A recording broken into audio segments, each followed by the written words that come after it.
Assalamualaikum warahmatullahi wabarakatuh. Selamat sore, salam sejahtera untuk kita semua. Shalom, Om Swastiastu, Namo Buddhaya, dan salam Pancasila. Adik-adikku yang ada di rumah, sembari kalian menyaksikan video pembelajaran kita pada hari ini, Kak Aswar harap kalian supaya senantiasa menjaga kesehatan agar kita juga diberikan umur yang panjang oleh Tuhan Yang Maha Esa, Allah Subhanahu wa Ta'ala, untuk dapat dipertemukan di kelas tatap muka ya. Seperti itu. Nah, adik-adik, pada pertemuan kita hari ini, Kak Aswar akan menjelaskan mengenai pembahasan soal tes potensi skolastik penalaran umum ya.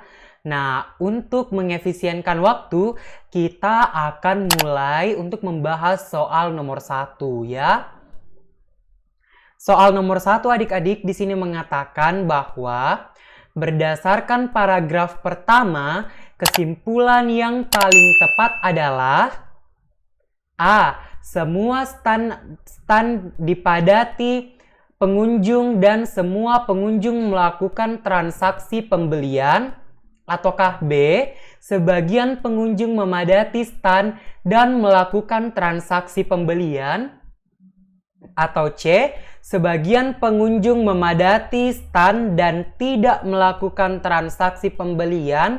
Ataukah D. Sebagian pengunjung tidak memadati stand dan tidak melakukan transaksi pembelian. Ataukah E. Semua kesimpulan salah. Nah, adik-adik, jadi di bacaan ini, ini adalah salah satu bacaan yang harus kalian yang harus kalian baca secara kritis, yang harus mampu kalian analisis secara baik. Karena di dalam bacaan ini itu ada nilai-nilai yang mengandung unsur kuantitatifnya. Bahkan ada diagram garisnya seperti ini ya. Jadi kalian harus hati-hati dalam menjawab soal yang modelnya seperti ini. Nah, untuk soal nomor 1 mengenai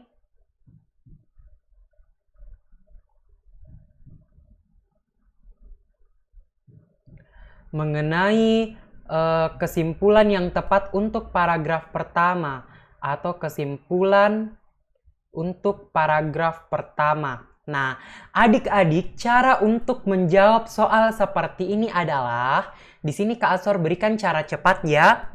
Yang pertama, yang harus kalian lakukan, lihat dulu soal, kemudian lihat opsi. Kata-kata atau frasa yang paling banyak terkandung di dalam opsi, intinya benang merahnya harus kalian cari di dalam bacaan.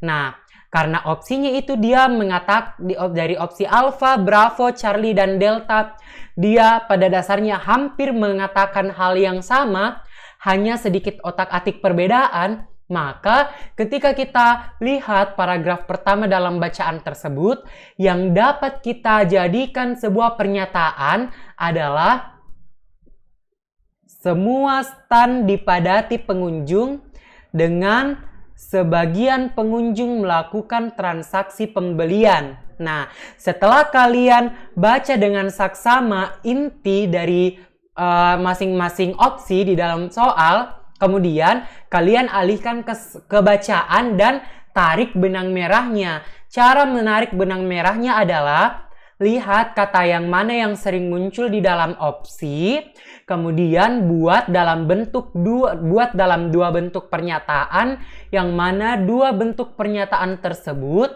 itu ada di dalam paragraf yang dimaksud di dalam soal, atau khususnya ada di dalam paragraf pertama. Nah, untuk itu dapat kita tarik pernyataan pertamanya itu adalah terdapat pada kalimat semua stand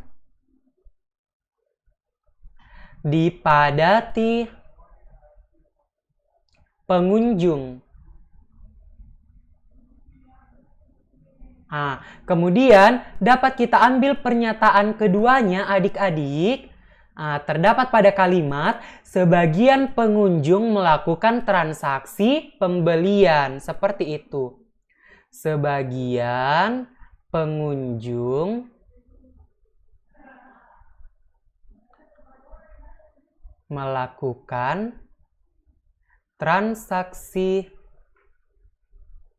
pembelian.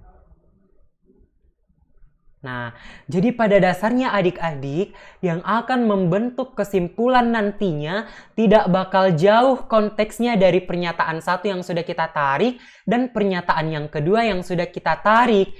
Nah, kemudian langkah selanjutnya yang perlu kalian ketahui adik-adik adalah di pernyataan satu yang sudah kita tarik tadi, di situ awal kalimatnya dia menggunakan kata semua. Kemudian di pernyataan duanya, dia menggunakan awal kalimat dengan menggunakan kata sebagian. Perlu kita ketahui bersama, apabila pernyataan pertama dia menggunakan awalan dengan kata semua, kemudian pernyataan yang kedua dia menggunakan awalan dengan kata sebagian, maka yang akan menjadi awalan kesimpulannya nanti adalah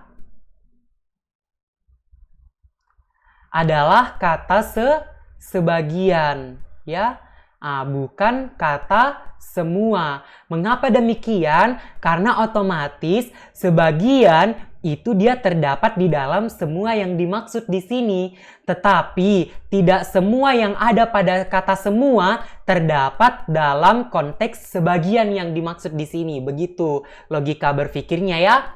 Nah, jadi adik-adik, kalau ada di dalam opsi yang dia awalannya masih menggunakan kata semua, otomatis bukan itu jawabannya ya. Berarti jawabannya bukan alfa dan bukan error. Nah, kemudian kita lihat lagi opsi delta dulu. Di opsi delta di sini mengatakan sebagian pengunjung tidak memadati stand dan tidak melakukan transaksi pembelian. Padahal jelasnya di sini dia mengatakan bahwa yang memadati stand itu adalah semua pengunjung, seperti itu. Dan berarti otomatis di sini tidak boleh menggunakan kata tidak, berarti bukan delta jawabannya ya.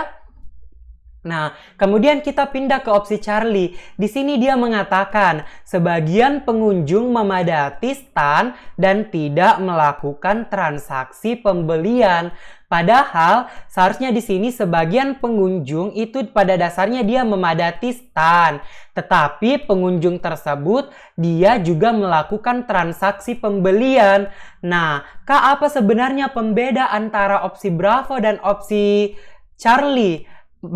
Maksudnya opsi Bravo dengan opsi Charlie Dick pada sama-sama maknanya seperti itu, sama-sama arah berpikirnya. Cuman yang membedakan adalah di opsi Charlie karena dia menggunakan kata tidak, maka itu dia merupakan bentuk ingkar. Ya, seperti itu. Nah, kemudian ketika kita korelasikan ke paragraf pertama, dia tidak menggunakan kata tidak melakukan, melainkan hanya menggunakan kata melakukan. Otomatis jawaban yang tepat untuk soal nomor 1 adalah opsi Bravo. Sebagian pengunjung memadati stand dan melakukan transaksi pembelian. Seperti itu ya. Sampai jumpa di pembahasan soal selanjutnya. Terima kasih.